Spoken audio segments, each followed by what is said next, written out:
Hi there guys, welcome to today's reading lesson. In this lesson we're going to be using the text to support our inferences about a character. But first of all, pause the video here, write today's date, underline it, and then write the I can in your book.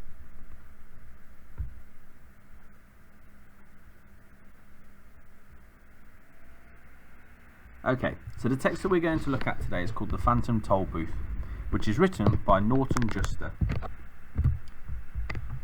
The title of the book is called Phantom Tollbooth, but from this and the front cover, as you can see to the left here, what genre would you predict this text is?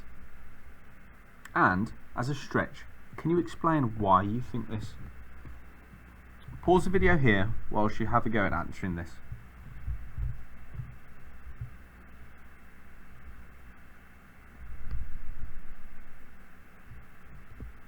Okay, so my prediction was that the genre of the text might be a mystery or filled with some sort of suspense, because the word phantom suggests there might be a ghost, because phantom means sort of like a ghoul or a ghost or something paranormal, so something that's not from this world. Also, the background is quite dark and there's sort of like a black area on the front cover to show shadows, which could make it easy for the phantom to hide in. Now at this point we're predicting, so actually when we predict, it's okay if we have different ideas, but it's more about why do you think this, so that explaining why you think or why you predict it is really important, and using the words and the colours and the illustrations on the front cover will help you to make that plausible prediction, just like we did in our previous lessons. So let's first of all have a look at some of the vocabulary we're going to come across in the extract. The vocabulary in red are the words I would like you to define. So we have, he longed to be out. So what does the word longed mean?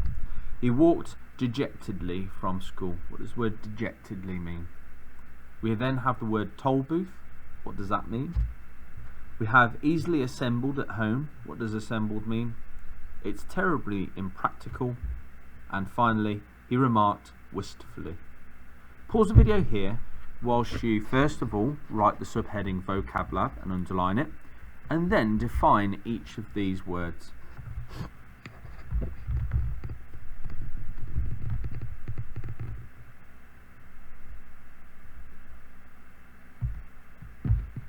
Okay. So the word longed means to wish for or to hope for something. So you really want it to happen. The next word, dejectedly, means that he was gutted, disappointed about something. It's quite sad and he feels a bit negative, almost like he's given up. A toll booth is a place where someone needs to pay to cross a bridge, to use a road or perhaps a pathway. Assembled means to be put together. Impractical means something that's not suitable, or it's not the best decision or choice, or it's not the best thing to use. It's not the best way to solve something, or something like that. And then finally, wistfully is to be very thoughtful about it. All of these are incredible pieces of vocabulary that when we come to using that sort of well-chosen vocabulary in our narratives, these could well be something we could look to. So let's have a look then at the extract today. It looks like there's a lot, but actually it's not too much.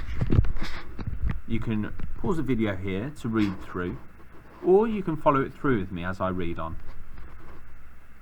There was once a boy named Milo who didn't know what to do with himself, not just sometimes, but always. When he was in school, he longed to be out, and when he was out, he longed to be in. On the way, he thought about coming home, and coming home, he thought about going. Wherever he was, he wished he was somewhere else, and when he got there, he wondered why he'd bothered. Nothing really interested him, at least all the things that should have. It seems to me that almost everything is a waste of time, he remarked one day as he walked dejectedly home from school. I can't see the point in learning to solve useless problems, or subtracting turnips from turnips, or knowing where Ethiopia is, or how to spell February. And since nobody bothered to explain otherwise, he regarded the process to seeking knowledge as the greatest waste of time of all. As he and his unhappy thoughts hurried along, for a while he was never anxious to be where he was going. He liked to get there as quickly as possible.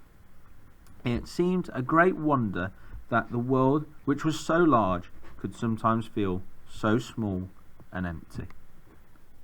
And worst of all, he continued sadly, there's nothing for me to do, nowhere I'd care to go, and hardly anything worth seeing. He punctuated this last thought with such a deep sigh that a house sparrow singing nearly stopped and rushed home to be with his family. Without stopping or looking up, he rushed past the buildings and busy shops that lined the street, and in a few minutes reached home, dashed through the lobby, hopped onto the elevator, 2, 3, 4, 5, 6, 7, 8, and off again, opened the apartment door, rushed into his room, flopped dejectedly into a chair, and grumbled softly, another long afternoon. He looked glumly at all the things he owned, the books that were too much trouble to read, the tools he had never learned to use, the small electric automobile he hadn't driven in months, or was it years, and the hundreds of other games and toys and bats and balls and bits and pieces scattered around him. And then, to one side of the room, just next to the phonograph, he noticed something he had certainly never seen before. Who could possibly have left such an enormous package, and such a strange one? For while it was not quite square, it was definitely not round, and for its size it was much larger than almost any other big package of smaller dimension that he'd ever seen. Attached to one side was a bright blue envelope which said simply, "For Milo, who has plenty of time." Of course, if you'd ever gotten a surprise package, you can imagine how puzzled and excited Milo was, and if you've ever gotten one, pay close attention, because someday you just might. I don't think it's my birthday, he puzzled, and Christmas must be months away, and I haven't been outstandingly good, or even good at all. He had to admit this even to himself. Most probably I won't like it anyway, but since I don't know where it came from, I can't possibly send it back. He thought about it for quite a while and then opened the envelope, but just to be polite. "One genuine Turnpike Tollbooth," it stated, and then went on. "Easily assembled at home, and for use by those who have never travelled in lands beyond." Beyond what? Thought Milo as he continued to read. This package contains the following items. 1 genuine Turnpike Tollbooth to be erected according to directions. 3 precautionary signs to be used in a precautionary fashion. All sorted coins for use in paying tolls. 1 map, up to date and carefully drawn by master cartographers, depicting natural and man-made features. 1 book of rules and traffic regulations which may not be bent or broken. And in smaller letters at the bottom it concluded, "Results are not guaranteed, but if not perfectly satisfied, your wasted time will be refunded." Following the instructions, which told him to cut here, lift there, and fold all around, he soon had the toll booth unpacked and set on its stand. He fitted the windows in place and attached the roof, which extended out on both sides and fastened on the coin box. It was very much like the toll booths he'd seen many times on family trips, except of course it was much smaller and purple. What a strange present, he thought to himself. At least they could have done was to send a highway with it, for it's terribly impractical without one. But since at the time there was nothing else he wanted to play with, he set up the 3 signs. Slow down approaching toll booth. Please have your fare ready. Have your destination in mind. And slowly unfolded the map.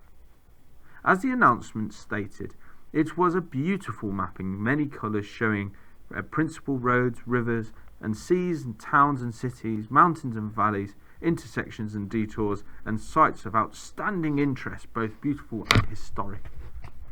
The only trouble was that Milo had never heard of any of these places that it indicated, and even the names sounded most peculiar. I don't think there really is such a country, he concluded after studying it carefully. Well, it doesn't matter anyway. And he closed his eyes and poked a finger at the map. Dictionopolis, read Milo slowly when he saw that his finger had chosen it. Oh well, I might as well go there as anywhere. He walked across the room and dusted the car off carefully. Then, taking the map and rulebook with him, he hopped in and, for lack of anything better to do, drove slowly up to the toll booth. As he deposited his coin and rolled past, he remarked wistfully, I do hope this is an interesting game, otherwise the afternoon will be oh so dull. That's the first chapter, which is called Milo. So, let's have a look at the quiz then. First of all, what was the boy called? How does Milo generally feel? What did the envelope that Milo found say? What was inside the envelope? And finally, which country does Milo decide to visit? Pause the video here, give yourself about 30 seconds per question. So you're looking at about 2 or 3 minutes to solve the quiz.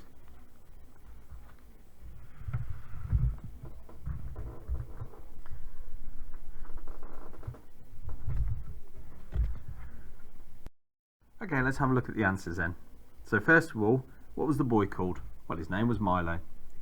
Number 2, how was he feeling? Well, he always wished to be somewhere else. He was uninterested. Everything was a waste of time. He felt hopeless. He was quite sad and depressed.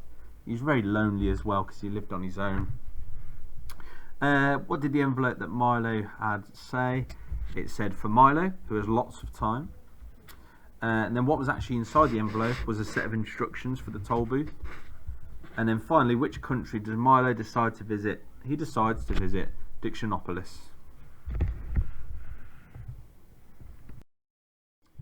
Okay, so looking at the first page then, the first part. At the beginning, how would you describe Milo? And then, what evidence is there in the text? Now I know it says it's a stretch, but I would like us all to find the evidence to support the answers that we come up with, or the ideas that we come up with. So how would you describe Milo, and what in the text shows this? Pause the video here whilst you answer this question.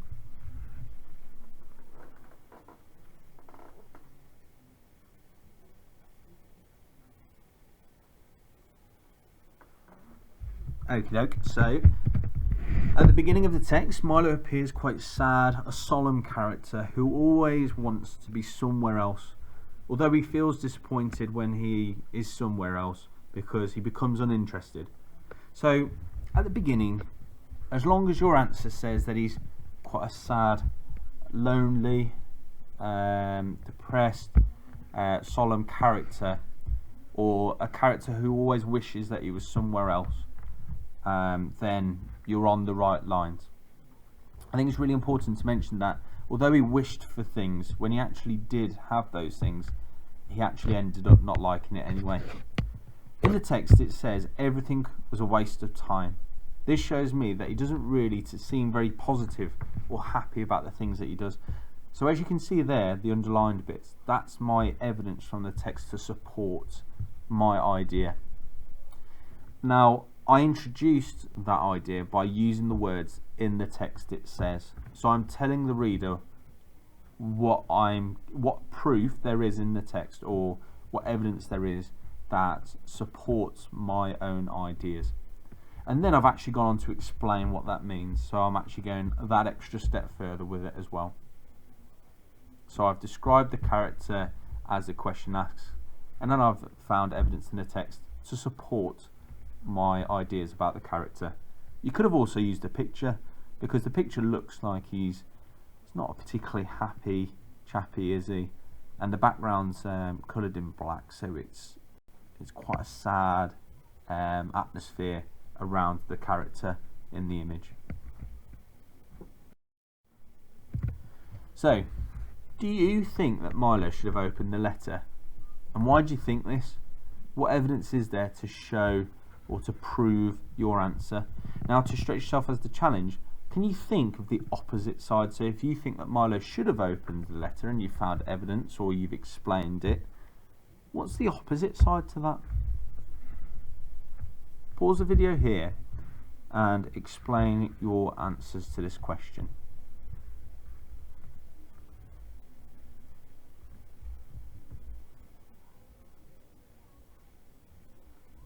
Okie doke. So for the first part, I've put Milo should have opened the letter because it was addressed to him.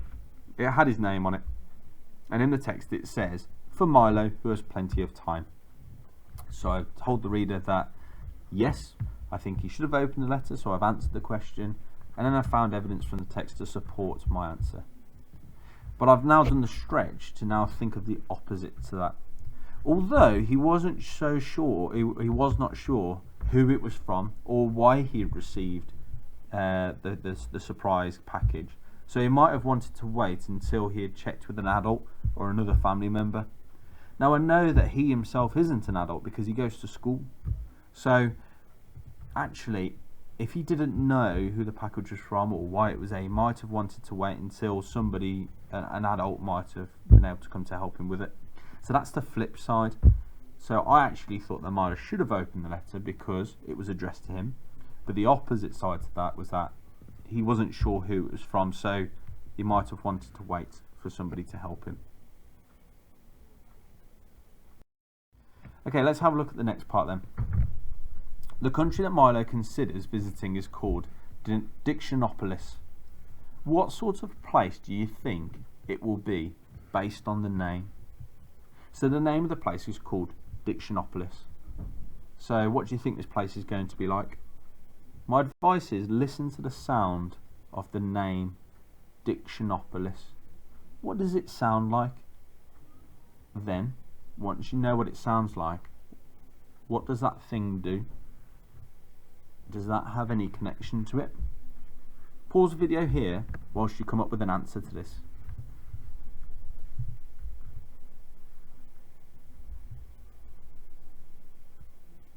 Okie doke. So, the country Dictionopolis sounds like the word dictionary. A dictionary contains lots of words and their meanings, so perhaps this country will be filled with intelligent and clever people who know every word maybe in the dictionary. Or perhaps it is a country where the buildings are designed in the shape of a word. Now, this is just my idea. Okay, you might have other ideas, but I think as long as your answer links to the fact the word Dictionopolis sounds like dictionary, then it could be a very plausible answer because you're inferring and you're predicting what this place is going to be like. So let's have a look at our task for today then. So our task is, how would you describe Milo as a character throughout the text? Use evidence from the text to support your answers. So because the task says throughout the text, we need to know what he was like at the start, what he was like in the middle, and what he was like towards the end. It then says use evidence from the text to support your answers. So that means that in your answer to this task, you should have those words in the text it says, or something like that, or ideas from the text that you've picked out. Pause the video here whilst you complete this task. The bits in blue are questions that might help you to structure your answers. The bits in purple are some sentence starters that might help you to actually get started with writing.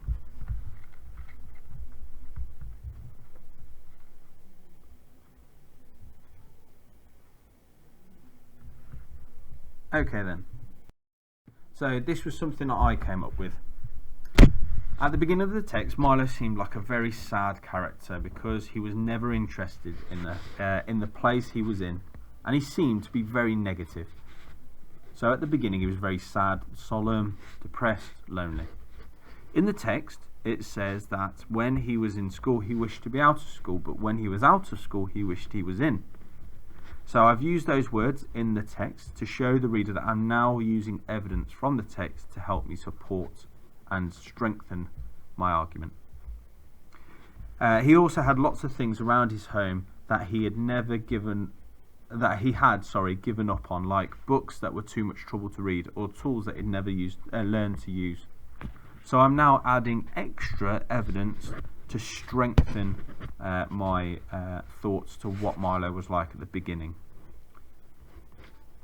So when Milo received the envelope, he was very surprised and curious because he wasn't expecting a delivery. It wasn't his birthday. I've used that colon to replace because there. And I've highlighted it wasn't his birthday in red because that's actually also from the text. He also thought the package was strange with peculiar dimensions. The text shows that he was curious as he took an interest in the delivery and he spent time putting it all together. So you can see that his mood's changed a little bit. Not lots. He's not suddenly become really positive, but he's become a little bit different because of this package that he doesn't know much about. He's now thinking about it. He's curious about it. He wants to know more about it. And then finally, at the end of the text, Milo seemed more excited and less depressed as he was able to go on an adventure to Dictionopolis. If somebody was not excited or adventurous, then they wouldn't really go on an adventure alone. So we can see that his mood's changed. Now I know later on in the text he says something like, I hope that this isn't all a waste of time, but he's now become hopeful that it's not going to be a waste of time. So his mood has changed. It has become a little bit more positive. So as long as your answer says something about him being quite a sad, solemn, lonely character at the start, and you've got evidence to support that, and then you've said that when he gets his envelope he's now suddenly quite interested, he's quite curious, and his character's changed a little bit, and then finally at the end you've said that perhaps he's now going to feel a little bit more adventurous, or perhaps a little bit more excited, or a bit more positive, then you're on the right lines. So let's have a look at what we've done today. So why is it important to include or use evidence from the text? What does it do? Pause the video here whilst you have a think about this.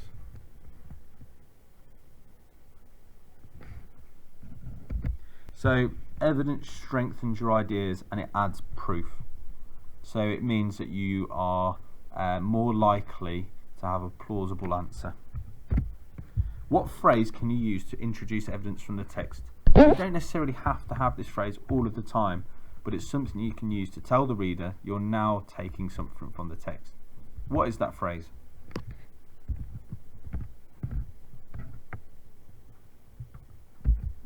The phrase is in the text, it says.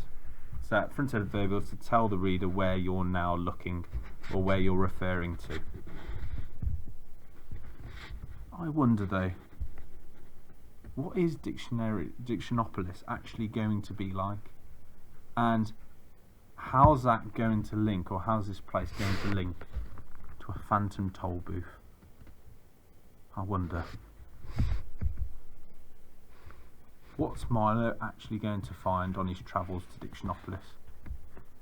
Quite an interesting thought to think the title is called the Phantom Tollbooth, and yet he's going to a place that sounds a bit like a dictionary.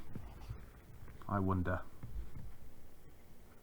Now, once you've completed this lesson, guys, and when you've completed the task, then make sure that you've submitted your work onto Teams for Mr. Aurora and I to have a look at. In your books you should have the date in the ICANN with the date underlined. You should then have a subheading of Vocab Lab, and then your list of vocabulary and its definitions there.